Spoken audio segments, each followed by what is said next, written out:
આ વિડિયો હાઇપોગ્લાયકેમિયા અથવા હાઇપોસ વિશે વાત કરવા જઈ રહ્યો છે। તેનો અર્થ એ કે તમારું બ્લડ ગ્લુકોઝનું સ્તર 4ની નીચે ઘણું નીચું ગયું છે। યાદ રાખવા માટે 4 એ એક સારો નંબર છે, કારણ કે આપણે હંમેશા 4ને ફ્લોર હોવાની વાત કરીએ છીએ। તેથી જો તમારા બ્લડ ગ્લુકોઝનું સ્તર 4થી નીચે આવે તો તમારે તેને શક્ય તેટલી ઝડપથી પાછું લાવવા માટે કંઈક કરવાની જરૂર છે। યાદ રાખો કે તમારી પાસે હાઇપોસ તેમજ હાઈસ હશે। આ ડાયાબિટીસ મેનેજમેન્ટનો સામાન્ય ભાગ છે। ખાતરી કરો કે તમારી પાસે હંમેશા બ્લડ ગ્લુકોઝ મીટર અને હાઇપો ટ્રીટમેન્ટ છે।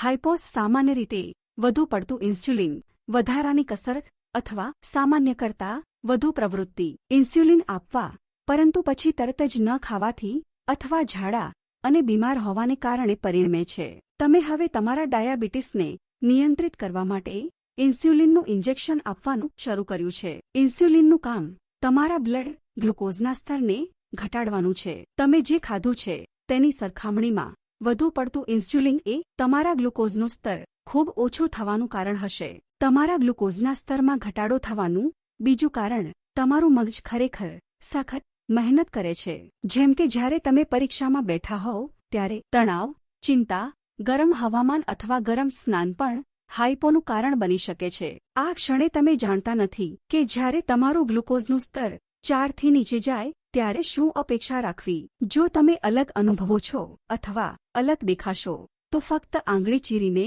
તમારા ગ્લુકોઝનું સ્તર તપાસો।